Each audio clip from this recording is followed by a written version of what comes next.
Welcome to the Franchise Founders Podcast. We are on a mission to help aspiring entrepreneurs just like you take action through franchise ownership, allowing you to obtain more financial freedom, time with family, and ultimately a business that can run on its own without you.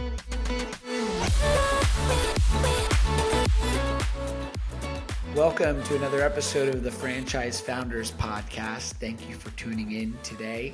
This is a solo episode in the sense of myself here without Christian Dadulak, my co-host today, but that's okay because I've got a really great guest, Blanche Ryder, joining us today. And before I get into a little bit about Blanche, I just wanted to welcome you. Thank you. I'm excited to be on. I love talking franchise, anything and everything franchise, so I'm excited.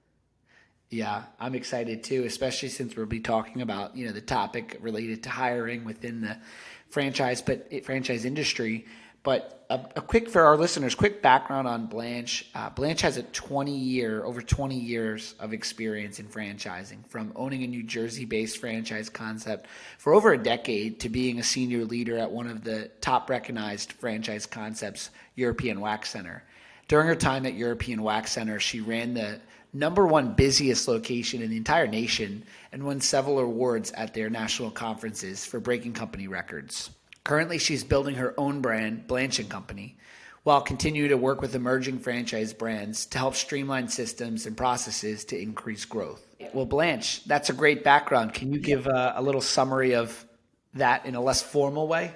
Yes, no, that's fine. So I did, I started my franchise journey owning a franchise. I was pretty young, for 10 years. Right here in New Jersey. So that was really what turned me on to franchising. And it was a great experience. And then after that, I moved on to European Wax Center, which was, I think, had the biggest impact on my career, just being exposed to that level in terms of the franchise industry was on all different fronts, because I wasn't the franchise owner, but the owners lived in Arizona and it was here in New Jersey. So they needed somebody that was capable of managing a place like that, because it was wild. So from there, I've been, I've helped small businesses. I've worked in the fitness franchise industry. So I've kind of been on all sides of it for sure. So started in franchise in New Jersey at a young age. What a part of New Jersey? It was Livingston, East Hanover area. It was called Beach Bum Tanning. So it was in the height of that whole era, which was funny because, I'm sure you, from your experience, that like people not always buy franchises that they're necessarily interested in. So we bought into the tanning franchise at the height of that whole New Jersey market. So it was great. It was great, but we had to get out of it just because of the way the industry was changing. I remember tanning was a big franchise opportunity, and then the tanning tax really threw things off. Tanning tax killed us. A lot of other things too. It was just one thing after another. So we sold it back to corporate. They took over. They stopped franchising. Gotcha. I'm from South Brunswick, New Jersey originally. Okay. There's a not beach super there. close to Hanover, but New Jersey raised. Yes. Cool. Yeah. So what was like your experience or your methodology to hiring when you first started out with your business? When we first started out, we didn't really have a good method, I would say. We were doing a lot of gut hiring, which that's part of it. Especially, the industry that we were in, we were dealing with a lot of young kids. So we went through, I think, just a typical method that you would go through where, we didn't even do resumes or anything then, because, it was the type of industry we're in. When I moved to European Wax Center, it became something different. I think that is an issue with hiring, in particular with franchises, that it isn't a one size fits all. So I think that's one thing I've learned through working with so many different concepts, that you do need to tweak it a little bit at times. So you would just like adjust it based on the time of year, or really the industry, I would say the industry. So I think the very first thing that I learned, from the beginning is concerning the pay rate. Because as franchise owners, pay is a variable cost. So it's the one thing that we try to like control a lot, and we try to maybe budget on. And we learned that we had to pay higher than our competitors. Number Mhm. one, to attract, because if they're looking at us, they're probably going to be looking at somebody else. So that was one thing that we really started with, and one thing that I have tried to work with franchisees on is considering a higher pay rate. I don't know how you feel about that, because I know like it's kind of that, again, that it's that variable cost that franchisees kind of freak out about a lot. I think you get what you pay for when it comes to people. I have found that you if someone's making more than they're supposed to, let's say they're being paid more than anywhere else, you think that maybe they'll step up. Sometimes that's not always the case. So they have to be like worth that amount of money, qualified for that amount of money. Just overpaying someone doesn't solve core issues. But if you find a great person, I'd rather pay one person more money and have an amazing person than cheap out and have two people that are not great. So I'm in total agreement. I think people work for, especially in those types of jobs, good pay and then the right culture. They need to feel like they're part of something and that they're happy to show up to work. And I think people maybe don't put enough effort into that. Yeah, no, I think the next thing I was going to talk about was like the job description, because a lot of the times you can really convey that culture within the job description. A lot of franchisees miss the mark on that. They're copying and pasting from Indeed, or even what the franchisor provides sometimes is not necessarily customized for their certain location, because people want that culture, and you can convey that in a job description for sure. Yeah. So you're saying the job description, like, it's funny when I just put out a job ad recently and I found myself putting all the requirements at the top.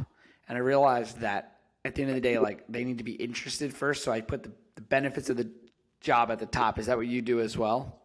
Yeah, so like, well, even a little bit different is that you're trying to get into the minds a little bit of who you want there. So, for instance, I'm going to probably refer to European Wax Center a lot because, because that had the biggest impact. But we didn't want just a waxer. We didn't want just a cosmetologist. We wanted someone who was passionate, about waxing, who loved to be a part of a team, who loved the fast-paced environment, who didn't mind, you had like those key words, that you knew you wanted to attract in that first like line. They're going online looking at jobs. There's so many opportunities. You got to stand out. So tell me a little bit about Blanche Company. What is it that you do there, and for Yeah. our listeners? I moved over to the health and wellness space. So I was working in the health and wellness space as a fitness franchise. Then I was working with cryotherapy franchises, but I've always personally been very passionate about health and wellness. So about 5 years ago, I got really into essential oils and natural remedies. So for like about 5 years, I've developed my own essential oil line. So it is now a therapeutic grade essential oil line. But then I also, influence people on health and wellness, through social media and different affiliate marketing, things like that. And right now, basically what I'm doing is I am researching a little bit about the retail and franchise, because I am interested in possibly creating my own franchise one day, just trying to see how that fits into, everything that's changing and evolving in that whole space when it comes to retail.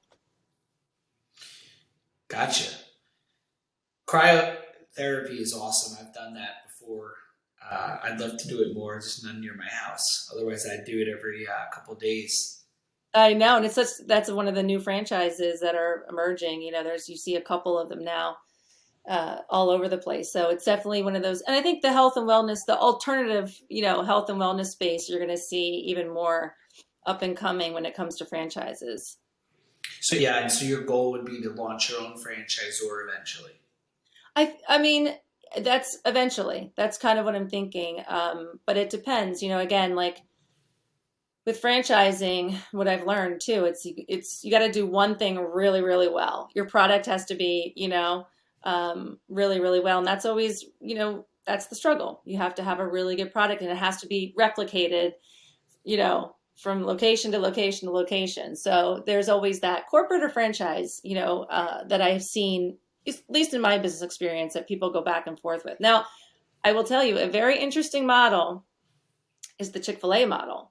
I don't know if you've had, if you look much into the managing partner model. I know like Outback did that. That's also a really interesting model that one of the cryotherapy franchises I was working with was looking into that.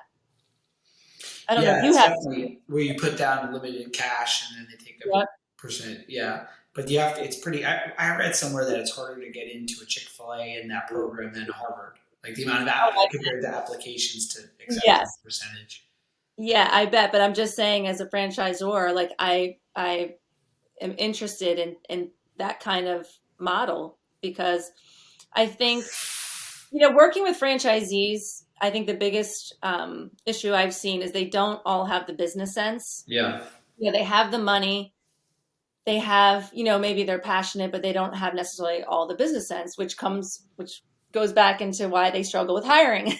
But, so I think that's an interesting model. When you have someone really motivated, maybe doesn't have the money, that you could get a very, high performing center off the ground.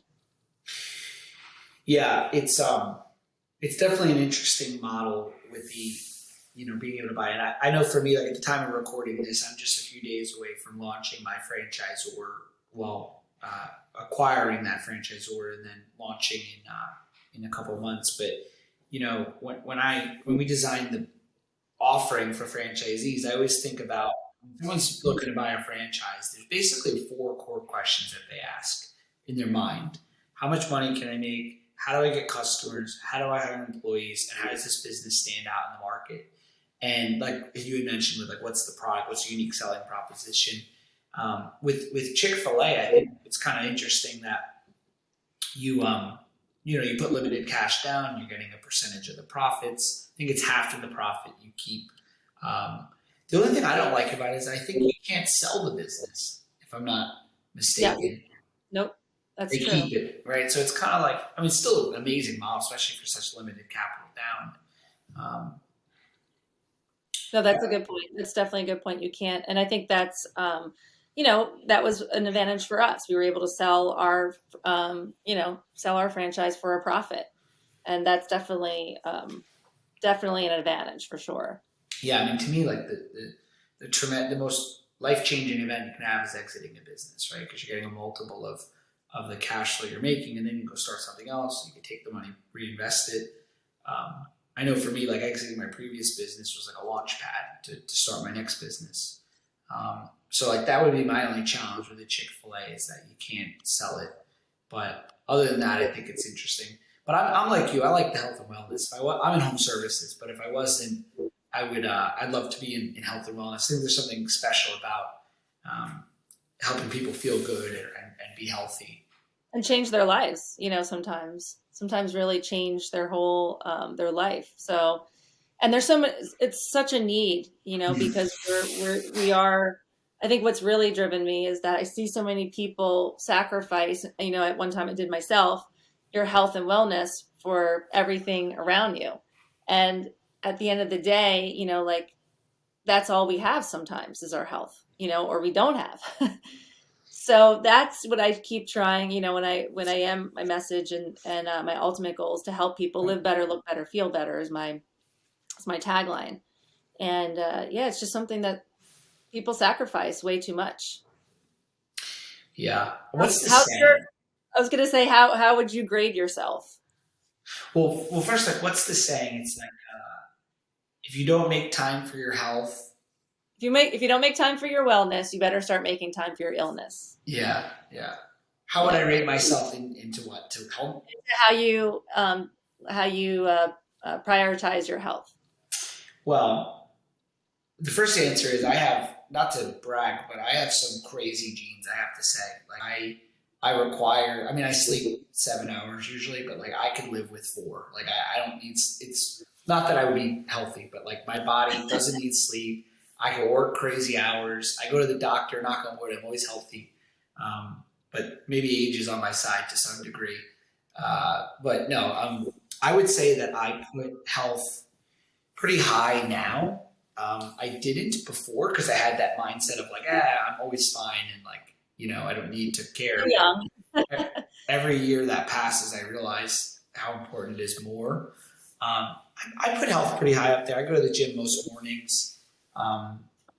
It is easy to not eat as well when you're working a lot as an entrepreneur. So I would, if you're asking your rating, I give myself like a 7. That's actually pretty good for an entrepreneur and someone about to buy a franchise, because I think most people, especially in the entrepreneur space, you just get caught up. And like you said, like you're meeting after meeting, like Zoom call. Oh, I'm just going to grab this. I'm going to grab that. I'm going to, and it's not as easy. What do they say? It's easier said than done. Yeah. It's interesting because like with the food thing, you're right. Like I noticed for me, because I have a whole remote team. And so what that means is I'm on Zoom like this. I'm looking at this camera from morning till night, and it is easy.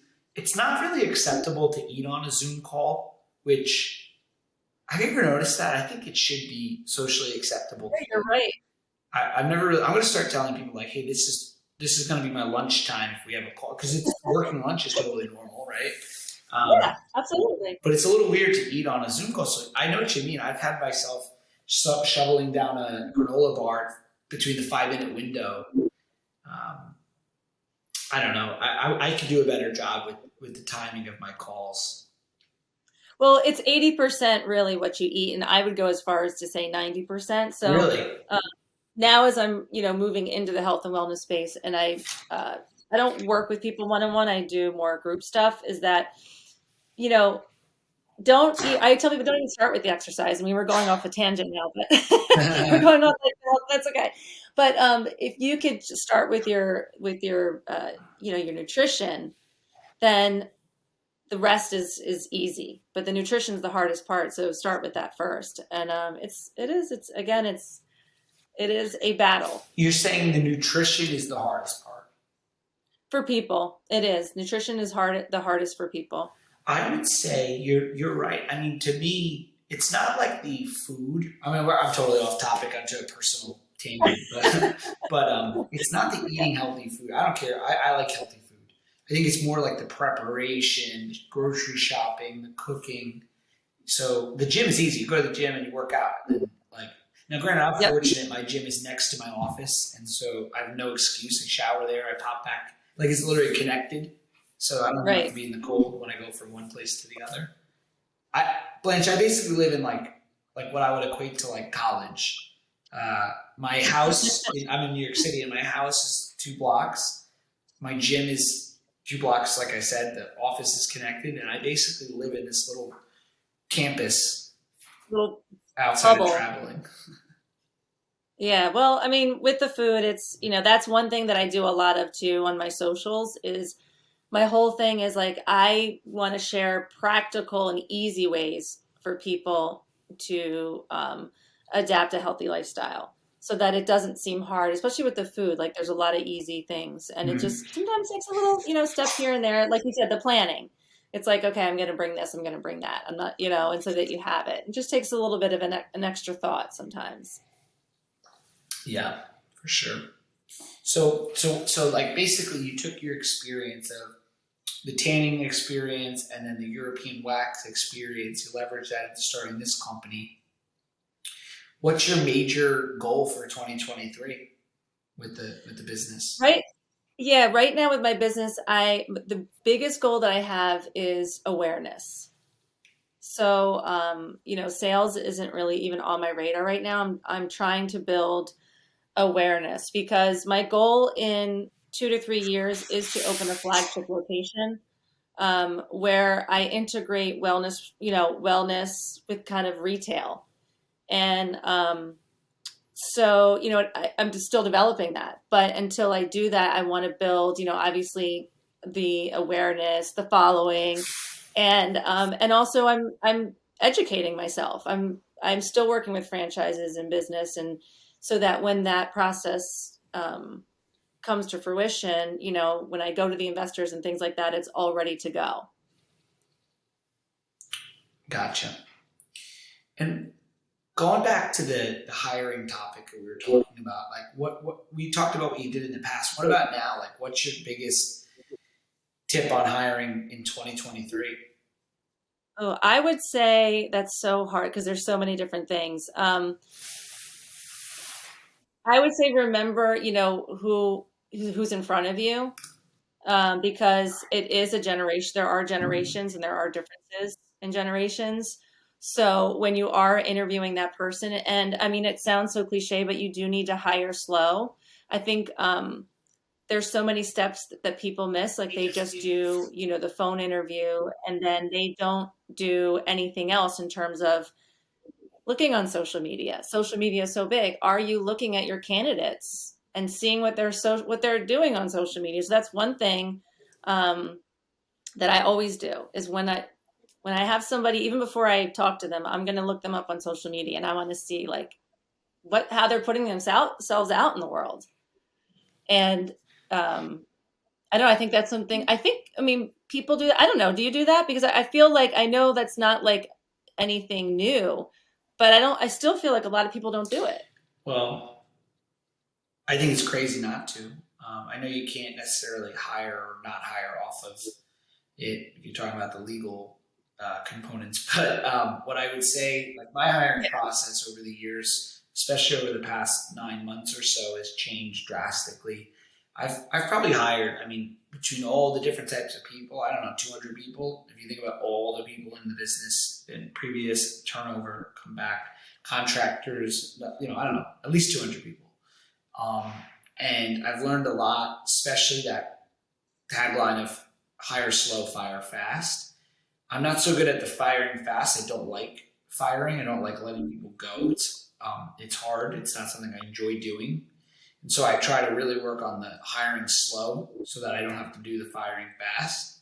Although I will say that when someone's not a fit for a job, the most compassionate thing you can do is actually let them go, because they're unhappy job, even if they don't realize it, and they go home and they bring that with them, and they're unhappy in their home, and they're in the wrong job, and you're holding on to someone that is not a benefit to either party. So I do the hire slow. I mean, I'm crazy. I mean, I tell people now, like, look, we're going to talk for like a month. Like, I know that's not normal. And they'll say, well, I have other options. And then I say, no problem. Like, if you have the other option, then maybe go with them, because I'm going to take a month. And I don't care, because I don't say that. I don't tell them I don't care, but I don't care because it's the best thing to do for myself, for my company, for that person. So I do the social media. I do references. We call every reference. And then I just find that over a month, you really do. It's like dating, right? You figure out what someone, you learn a lot more. People still can be much different after 3 months or 3 years, but I think it's very easy to be mutually fooled by an interview, meaning for the candidate too. Maybe I'm not the right fit for them. And so I have that like month-long conversation, even longer. I mean, there's people I've been talking to for a year, not in the sense that they're in a hiring interview process, but I always keep them in the back of my mind for a role. But it's like every day is an interview. And in my organization currently, you're interviewing for the next job every day in the job you're doing. If you want to be the next step, you gotta interview for it day to day.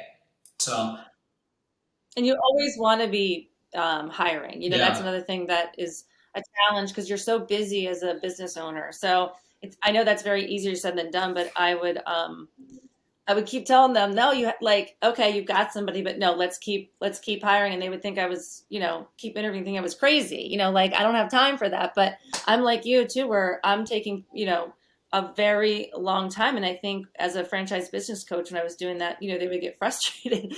It looks a little bit different when you're working with frontline employees, because sometimes you do need to fill something fast.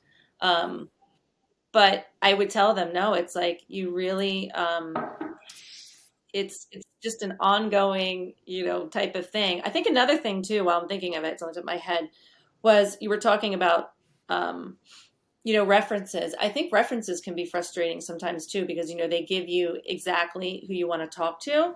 So another thing, and I'm sure you probably do this because you sounds like you're pretty thorough, is that I look on their resume and actually call references that they haven't given me. So if it says that they worked, this place, I might do that as well because, obviously they're giving you references. It's going to be people that are going to speak highly of them.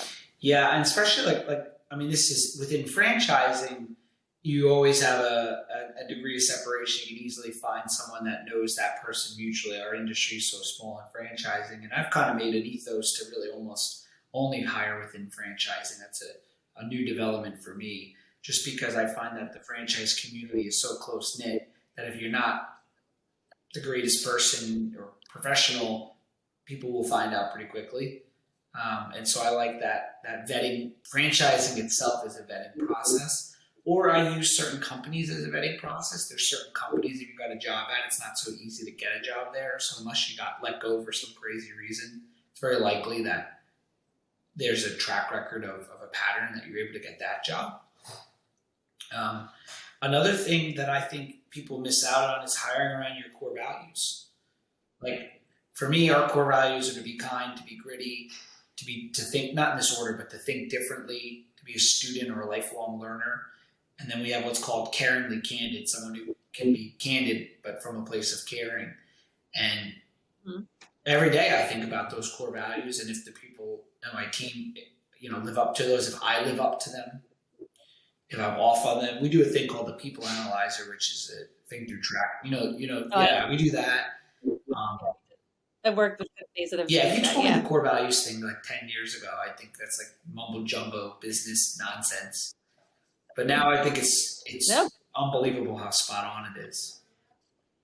It is. And it goes back to, you could even put that, you want to put those types of things in your in the job description. Another thing, and again, I do feel like it's a little bit different when you're hiring for frontline employees than necessarily like what you're hiring for, which is for a company that's growing and things like that. So you do have to have a different mindset, which I think I'm going to be curious to see. I don't know. I guess you're getting franchisees, but I think that's a lot of disparity when franchisees come on.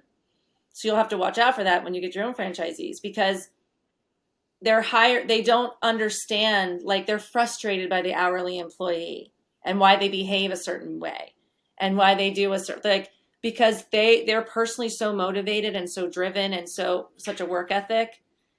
They don't understand like this, hourly employee generation. I don't know if you've come across that frustration with franchisees. I think franchise development sometimes overstates hey, you're going to manage a team and they're going to just run the business. And I think you're right. The person that's used to the white collar company where they were hiring or managing people of a certain background, they think like their employees are going to be like that. And you're right. It's a shock for someone. So I mean, for me, I like to be upfront and say look, there's pros and cons to everything. High paid people also have their challenges. There's all kinds of challenges, but you're going to have to learn. One, you're going to have the ability to manage that kind of person. You got to prove that you're a leader in that kind of way. And then eventually you can hire a GM that, handles a good amount of that, but you're going to have to be able to do it in the beginning. You really need to find someone that can be in a boardroom and in, the other room, and in the day to day, which I do think a lot of people buying a franchise, the right candidates understand that. And the right candidates. Absolutely. If I had to put a finger on what the best franchise candidates, at least in certain, especially in home services, if you say what's your desire in owning a business, and their answer is to build and lead and develop people, they make the best candidate because they understand they're going to take somebody like I used to have a call center. I'm sorry, I'm on a rant here, but I had a call center. I'll never forget this guy that came in. He must have called 6 times. It was early into the business. He must have called me 6 times, and I forget why, but it wasn't a fit in my mind based on his resume. And one day he showed up at the call center, and he barely had I'm not making fun of him. It's a positive thing, but he barely could have his tie on. It barely fit. His suit didn't really fit. He was borderline homeless candidly. And he was so driven. He's like, I will do anything to take this job. I'll prove it. Like, please hire me. And I thought he was a great salesperson. And so we hired him. And I loved watching him develop his interpersonal skills in a company. He never worked at like a regular job like that. He was always in like construction kind of job. So I watched him like develop that and really over 2 years, like completely change, new clothes, buy a home even.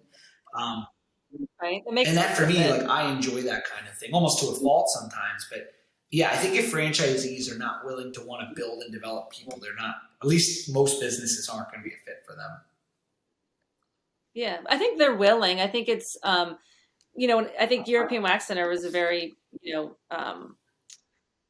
it taught me a lot because you're dealing with a particular mindset. Like most of them are women, most of them are in the cosmetology field. Like it is just a completely different mindset, and you find that I think even in some of the other I'm talking more of like the hourly frontline employees, where the mindset is different. And so I think getting into that why, which I know again sounds so cliche, but even with your hourly employees, like why? And I would tie it to like I had girls that wanted to just buy cars. They wanted to, they wanted to move out, and I kept tying, that I knew their why, going into it. So I think Mm, even when you're hiring, why do you want this job? And those questions are so important.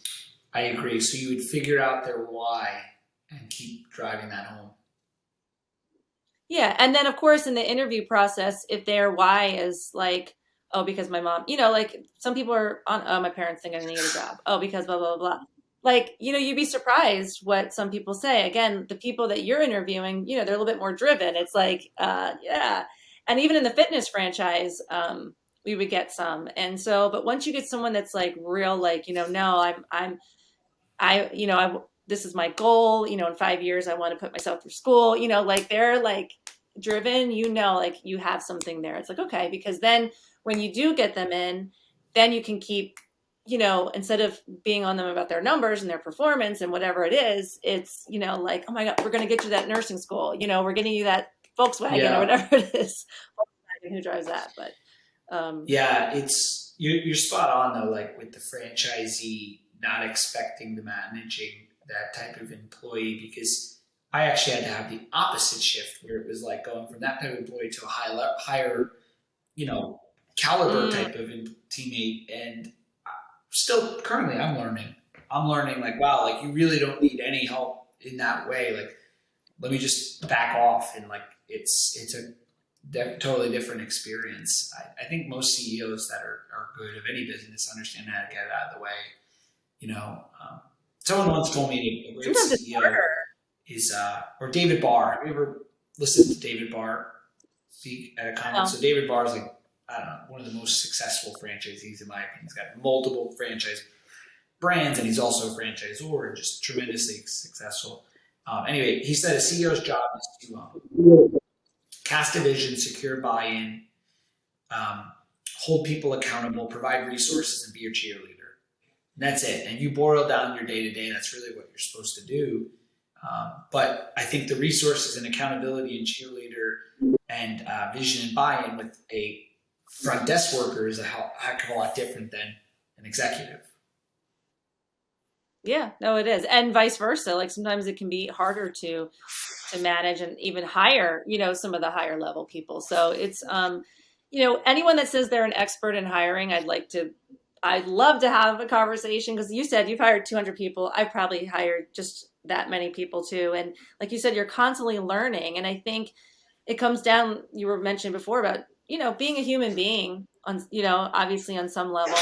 Um, but making sure that it's a good fit. And there are some things like I've mentioned before that you can do in that process to weed people out, that could weed people potentially out that you wouldn't see. And I mentioned it already before with doing like the social media, but the references. Another thing is that worked with frontline employees is if I was really really like this person, I was like, all right, your second interview, you're going to come in and you're actually just going to observe.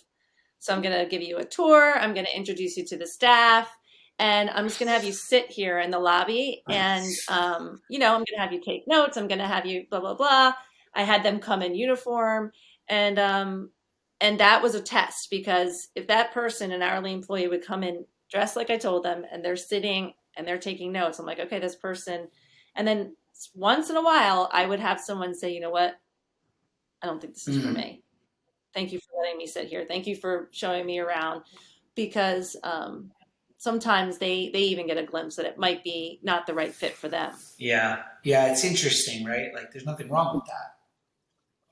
Like I had a teammate on my team that, wanted to go do something else and thought I'd be like offended. I'm like, that's fine.